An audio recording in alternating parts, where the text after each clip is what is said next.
Hi there, I'm Auntie Sarah from CoffeeCraft, and today I'm bringing you a holiday craft guide.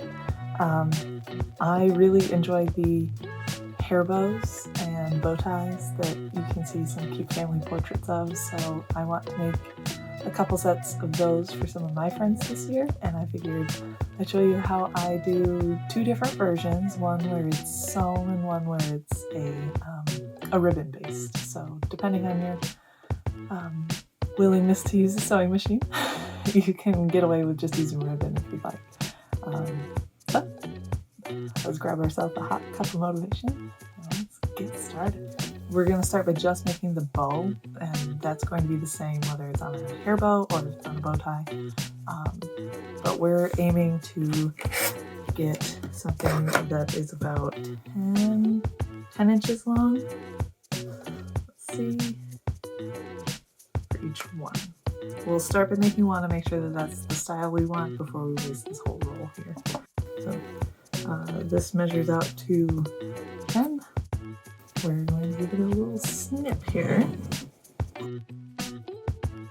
Now this ribbon I'm using, you can see, is about 2 inches wide. You can do thinner if you'd like. I think a normal bow tie is about 2.5 by 4.5 once it's completed. So if you find yourself with some ribbon that is closer to 2.5, that would be probably closer to what a normal bow tie would look like.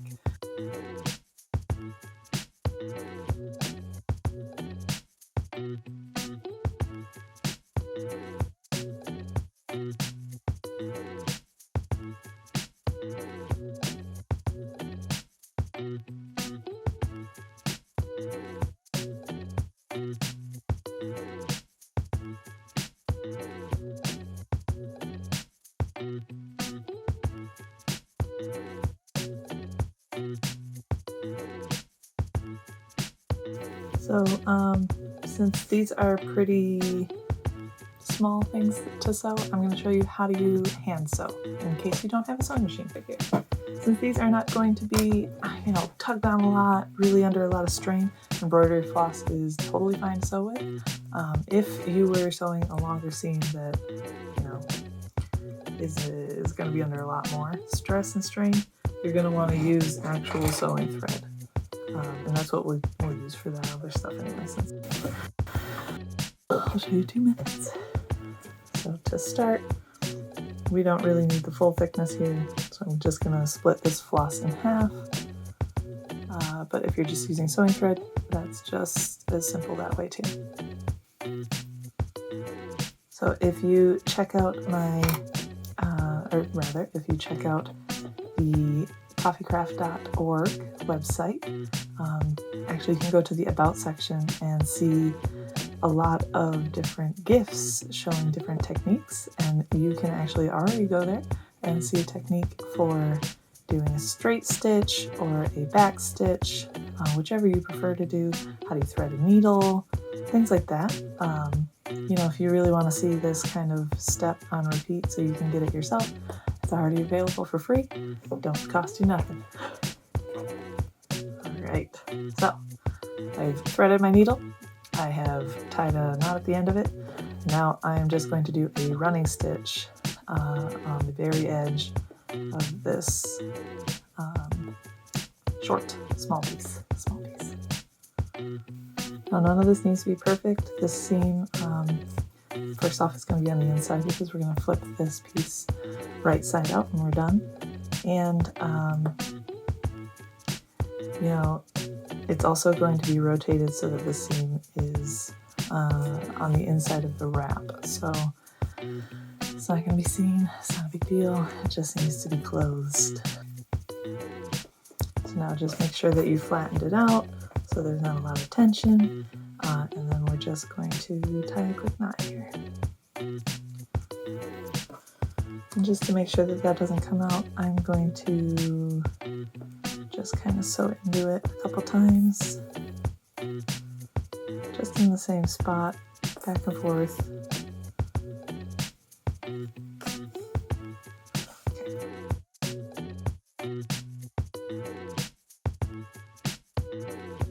Now let's let's try flipping this right side out. There we go. It's not too bad so far. There are a few different methods for trying to turn a piece this skinny. Generally, I like to at least start it by hand if I can, and then I'll go in with like a pen or a pencil. This is a marking pencil for like fabrics where it really doesn't mark that brightly or anything, but it is pointy, which is helpful. There are actually some products that I've never used before that are designed literally for this problem. So maybe I'll get one of those one day and we'll test it out and see how easy it is or not easy. There you go, see? Once we can hit the perfect spot here, we can just push this pencil all the way through. Now we're right side out.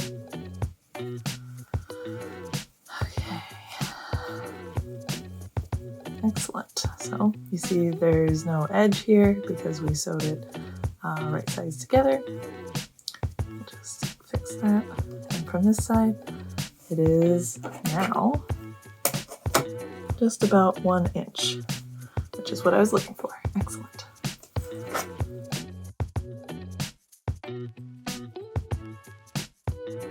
Okay. We're going to do the same thing. On this one, I will do a slightly different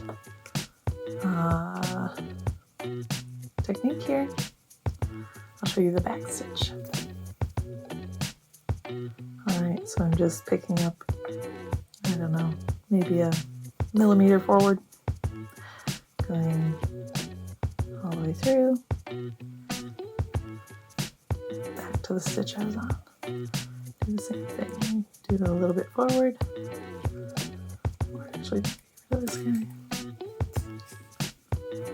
Back to the stitch that I just did.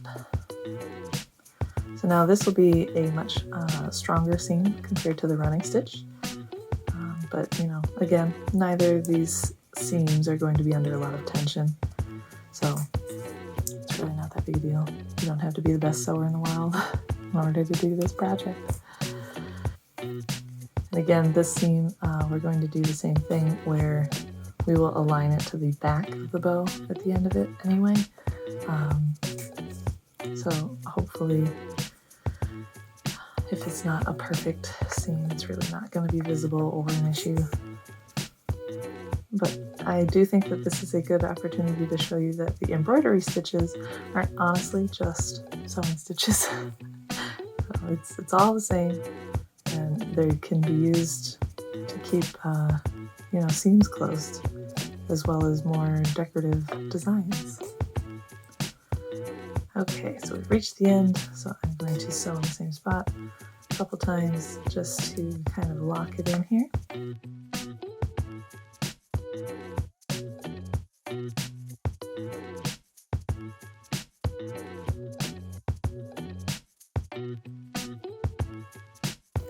Alright, this is super easy to turn, unlike the last one. There you go. Seam is closed. Okay, so this would be the back, this would be the front. We're aligning is centered. This is 5, so we want the seam to be right at 2.5. Excellent.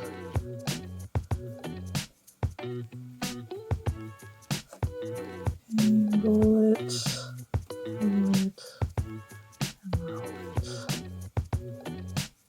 So get this kind of a look. Just to make sure this kind of stays this way. So you can see we're starting to fray. It's a ribbon. If you used a satin ribbon, that would also be fraying a lot. What I'm going to do, just to make sure that it doesn't fray too much, is I'm actually going to burn the edge a little bit here. And if you do this at home, I want you to be pretty careful. Don't burn yourself. Don't burn your house. Just burn the ribbon, all right? So, see See, it doesn't take long. All that just kind of melted away. And what that tells me is that this isn't necessarily cotton, right? The way that this just quickly melts. It's polyester or some other kind of plastic. Okay. Now, let's get just a little bit more. Oh, yep. All right, so what I'm doing here is I've pinched my fabric. We're going to line up seam to seam here. Pinch this all the way down till under the bow. And we're going to pull this all the way up over. Kind of like this far. It won't be crazy visible once this is unpinned here. You kind of see how this is starting to look. Give it a little adjustment now rather than after everything's sewn. It'll be a lot harder to, fluff up or whatever after we've sewn this together. Perfect. Now, we're just going to sew this closed. Alright, so I want to show you an example of, let's say we don't tie a knot. How strong is it? We're just going to sew, keep a little finger on that loose end there. Sew in the same spot a couple times.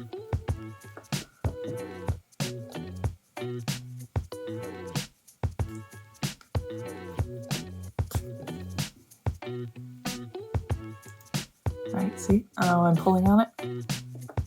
It's not coming out. We don't really need knots. I'm just sometimes a little lazy. I like knots. So one thing I also wanted to talk about today was the idea about bows in general. I think a lot of people imagine that, the bows you see wrapped up on a present are all tied that way. Well, some of them might be.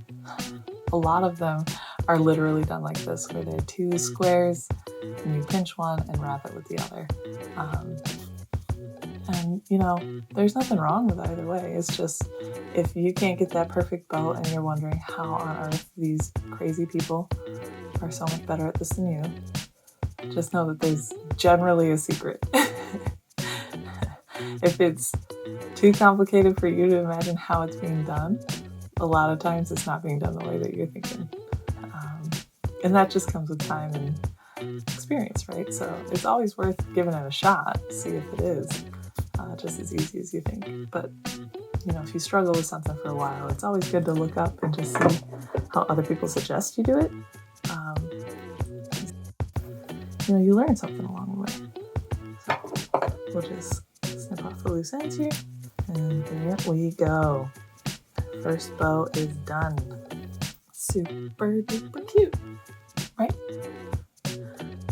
Okay, so for this family, I'll be making 3 of these bows because they have one child, and I will make some sewed ones now. So that took me, like 20 minutes to make one of these. And what we can do for, depending on how you want to wear the bow, you could put a barrette through the end of this, or you could put a clip, so you can just clip it on wherever you want. That'd be super easy. It could be either a hair bow or a bow tie that way. But what I'm going to do is make some neck pieces for the bow ties, and I'm going to, depending on my friends' kids, some of them have hair, some of them don't. So for the hair bows for the really little kids, I'm going to make some elastic-based headbands and attach the bow to it. And for the adult women, I'm going to put a barrette in so that they can just clip it into their hair. Let's start. I'm going to make 2 more of these, and then I'm going to start showing you how to make the sewn bows.